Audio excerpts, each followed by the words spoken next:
meron kaming tanong sa inyo, Romualdez. Ang taong bayan ay nagtatanong kung totoo ba itong video na ito.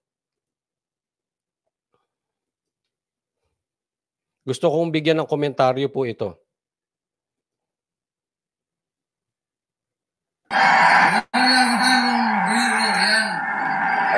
Ito po, courtesy of Jojo De Guzman, maraming salamat. Jojo De Guzman Connect TV, maraming salamat. Ito yung nilabas niya, ha? Video ni PRRD, pero merong tao sa background. Tingnan natin. Talagang yayariin ko kayo kapag hirap ninyo sa Pilipino. Galit ako sa inyo. So, nakita natin dito si Pangulong Duterte, hindi pa siya Pangulo dito, ano? At nung panahon na ito ay siya ay nangangampanya, ano? At very strong, ano? Makikita mo talaga yung may political will, at very powerful ang bawat pronouncement niya. Kaya talagang marami talaga ang nabibilib sa kanya. Kahit nga yung mga nakikita nyo ngayon na mga may... Bob Jan, shout out sa iyo, 1992 pa, DDS na. Until now and for tomorrow. Yan. Thank you, Bob Jan. Yung mga tumalikod kay PRRD, yung may mga interest na ngayon, believe na... Pag-uusapan natin yung traidor. Ang ganda na sinabi. Ang ganda ng tanong mo patungkol kay Mike Abe. Yung walang loyalty. Sabi niya ni Pearl Gantan, 15 years siya sa SMNI. Diyan siya nabuhay. Pinapatukuyan niya siguro si Mike Abe. Tapos, binibira pa ang SMNI. Yan ang mga taong walang loyalty. Kayo po, pagka meron tao sa paligid ninyo na hindi loyal, ingat po kayo. Warning. Kahit kasama nyo yan.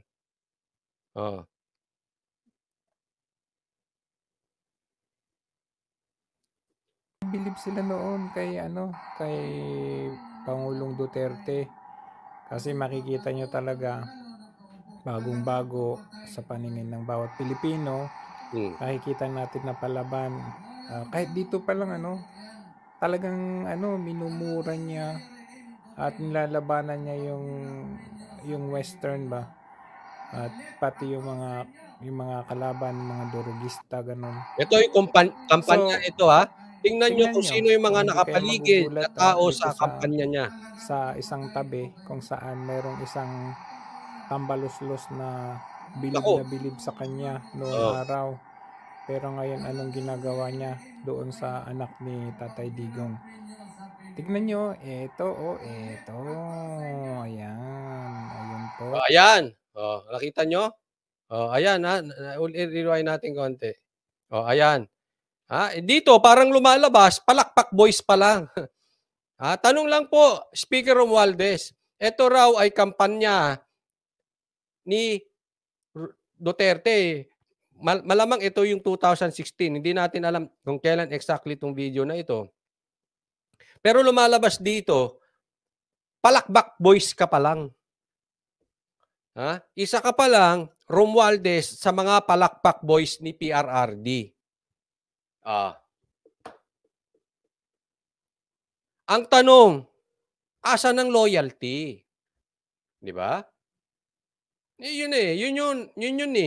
Bakit ngayon parang naiipit si Sara? Wag na tayo magmaang-maangan. Kaya nga, dinediretso ni PRRD ito si Tamba. Ako na ang kakampanya sa'yo. Ayoko maging presidente. Yung anak ko, sabi niya. Hindi, gusto namin, PRRD. Walang niya. 2022 pa namin tinutulak. Hindi tumuloy si Sara. Itutuloy niya sa 2028. But anyway, sabi ni PRRD, ikakampanya pa kita. Di ba? Alam natin na meron na talagang hidwaan si PRRD at saka si Tamba. Isipin mo yan. Palakbak boys ka pa lang. Buti nga nandiyan ka sa likod at sa stage. Kasi alam ko ang kampanya eh. Hindi ka biglang basta-basta mabibigyan ng access sa likod mismo nung mga nagsasalita o nasa stage ka mismo kung hindi ka nabigyan ng access. Ibig sabihin, binigyan ka ng access ng grupo ni PRRD. Kaya ka nandiyan sa likod Kaya meron kang pribilehiyong ganyan. Bagamat ikaw ay palakpak boys pa lang, anong nangyari? 'Di ba? Oh. Hindi siguro bata pa siya dito, hindi to siguro 2016, no? Oh. Tuloy natin. Ayun po, ayan. Obserbahan nyo kasi may binabanggit dito si Jojo. Bay talaga to si Jojo, investigador eh. Oo, mahirap maging syota ito si Jojo de Guzman. Ay, hindi ako bakla Ibig sabihin kasi 'di ba may mga ganyang syota, no? Oo, mga investigador. May karamihan naman ata ng babae investigador eh, no? Pero ang galing na pag-iimbestiga ni Jojo rito tingnan nyo tingnan nyo ang bibig. Kayo na magdesisyon, hindi na ako. Pero maganda yung obserbasyon ni Jojo rito. Tingnan ninyo ang bibig. Ray McWile, panay kagat sa labi. Maneurism, sabi ni Rick McWile. Alam mo, meron akong kakilala. Obserbahan nyo Hindi Lagi siyang gumaganyan. Hindi po vlogger. Broadcaster. Mainstream. Dating nasa mainstream. Ngayon, naging vlogger ata. Ganun siya ng ganun lagi. Hindi ko din sasabihin kung sino yun. Tingnan nyo na lang. Basta kada niya. Lagi siyang naka-formal. Pero lagi siyang gumagano.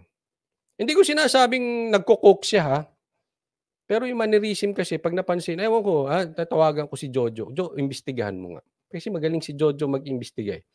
Imbestigahan mo nga. Kasi para yan ganun eh. Ganun. Hindi ko sasabihin, mamaya ma-libel tayo. Alam mo naman. Pa-imbestigahan natin kay Kasi hindi pa naman natin sure. Pero ito, kayo mag-imbestiga sa labi. Yun yung punto dito ni Jojo eh. Hindi naman natin pinagbibintangan, pero bibigyan ko ng komentaryo bakit natin pinapakita tong video na to. Bukod sa asa ng loyalty niya kay PRR, di bata pa siya rito. Alam niyo naman ang kabataan. Mapusok. Hindi, ganyan ako nung kabataan, mapusok. Pero never, ever akong naghawak ng droga. Kaya nga kontra-durigista nakalagay dyan eh. Never, kahit rugby, hindi po ako tumikim. Iba yung bisyo ko dati. Hindi po bisyong droga. Pero mapusok. Alam mo, kabataan mapusok. Kabataan siya dyan. Makikita nyo dito sa side. Ayan po. Sino ba yan? Ayan. Nakita nyo. Sino yan? Ayan po. Si Tamba. Oy. Binilugan po. Nakita nyo yun? Di, uso kasi naman yan, Jojo. Baka ikaw naman mapagbintang ka, Jojo. Uso kasi yan.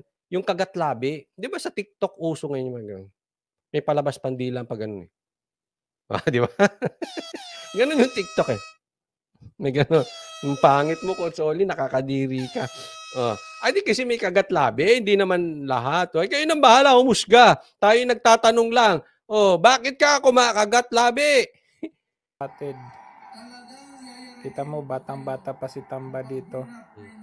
Ayan. Ano na, Tamba? Makikita mo nga dito eh, kahit noon pa pala, ay kitang-kita na yung pruweba or yung mannerism ng isang, alam nyo na, yung...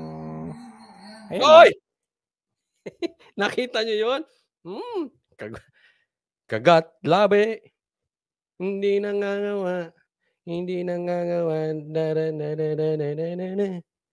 Sobrang payat pa ni Tamba. Ngayon, tibang-tiba Oo nga, no? Payat siya dyan, no? Di, gwaping, Gwaping pala ito pagkapayat. Oo. Sabihin nyo, ay, Kotsoli, bayad ka! Tinawag ng pogi si Romualdez. Pambira kayo, sa ngalan ng content, kung ano-ano naiisip nyong gawin. Huwag ganon. Napuri ko lang. Totoo namang pogi. Hindi ako bakla.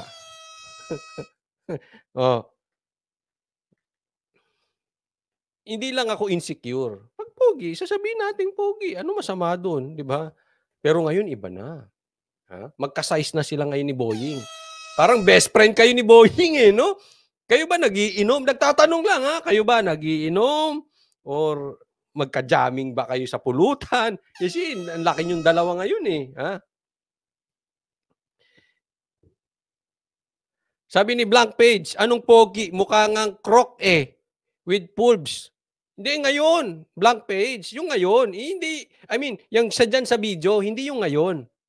O dyan sa video kasi bata pa. Payat pa. O di ba? May pagka eh. May pagka mistiso eh. Di ba? Oh.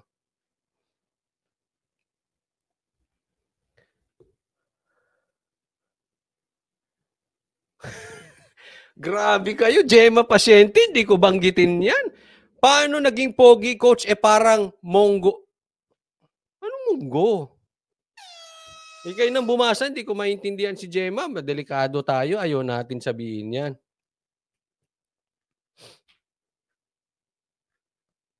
Mahirap yan. Ha? Basta ituloy natin. Ayan tingnan nyo. Mannerism yan ng nagko-cocaine, sabi ni Pangulong Duterte. Like pinsan, Hindi ako, ito tanong ko lang ha. Kaya ako pinapakita tong video na to. Hindi po tayo nagbibintang. Ha? Ang husgado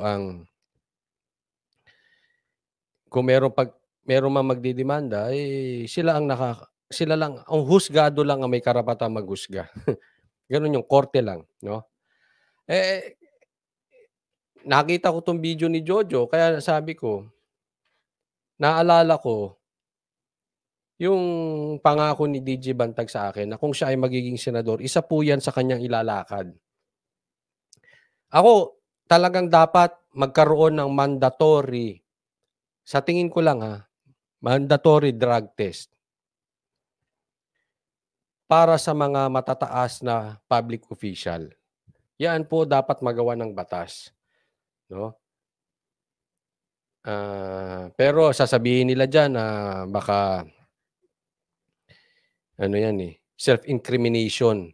Pag kasi drug test, pinuwersa mo ang isang tao sa drug test, self-incrimination. Well, anyway, hindi ko alam kung paano yan. Pero maganda, we put efforts para ma-check kung paano natin makikita ang mga matataas nating opisyal na sila. Kasi alam nyo po, number 1 na problem na po ng bansa natin yan. Kahit dati pa, yung droga. Droga, rebelde, mga NPA, pangatlo yung corruption. Yan ang mga problema. No? Kaya dapat mas nagiging magandang halimbawa ang ating mga public officials. At the same time, kung merong mandatory drug test na official para sa mga high-ranking officials, may iwasan din natin yung ganitong klaseng video. Halimbawa, may video na ganito. Ang tao hindi ngayon magdududa, hindi na kailangan magtanong. Kasi merong mandatory drug test lahat ng public official. So this is protection para sa mga mamamayan na hindi na makapaghalal ng gumagamit. And at the same time, protection din to ng mga public officials na baka naiisipan ng mga mamamayan ng masama. Di ba? So, win-win to. Win-win to sa every Filipino. Kaya sana mayroong matinding congressman o senador, may grupo dyan na magtayo na talagang itaguyod ang drug test. Kaya ako po ito pinapakita. In protection of the public and also in protection of the public officials nang hindi sila napagbibintangan kung hindi man totoo. Diba? Hindi ko alam bakit ang pulis binibigyan nila ng mandatory drug test samantalang yung mga opisyalis natin, yung mga elected officials ng bansa ito, hindi pwedeng gawin yun. Hindi ko maintindihan yung logic. Pasensya na po Kasi kung ginagawa nyo sa pulis, dapat gawin nyo rin sa mga opisyal. Pinsan nga talaga sila, makita mo dito, tingnan mo yung pag-niwi niya. Yung parang may binabubble gum, wala naman siyang bubble gum. Ayun, kita mo, may bubble gum eh. Kita niya, ayun, nagbubble gum. Noon pa pala kitang-kita na yung mga signs. Kita niya ulit. Yan na. Ulit. Nagbabubble gum pa pala to noon pa. Yun o. Tapos ulit. Ayun. Nakita niyo yun? Nakaw. Kita nyo? So ngayon, Tamba, anong ginagawa mo sa anak ni Tatay Digong? Tapos gusto niya pang papasukin yung ICC? Very traitor ang dating ninyo. Kunwari yung mannerism talaga ng cocaine. Kunwari sasabihin nyo may justice system pa naman tayong gumagana, pero isa pa to na open yung ICC. Ako, nahihiya ako para sa ating mga public officials na gustong pumasok ang ICC. Di bali nang magmukha tayong tanga sa buong mundo na hindi gumagana ang justice system natin, maidiin lang si PRRD.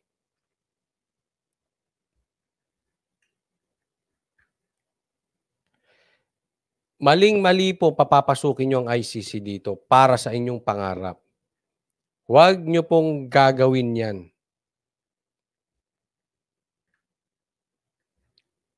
Huwag nyo pong gagawin.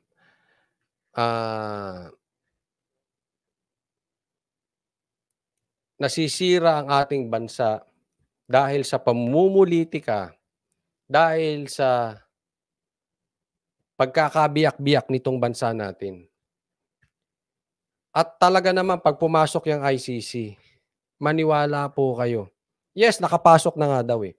Pero pag talagang yan ay talagang gigipitin ng Duterte, mag-aalsa ang taong bayan.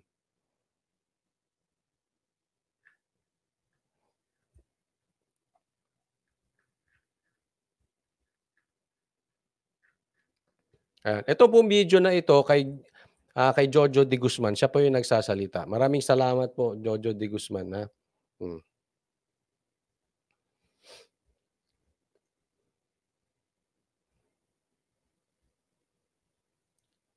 Ang dami nating problema.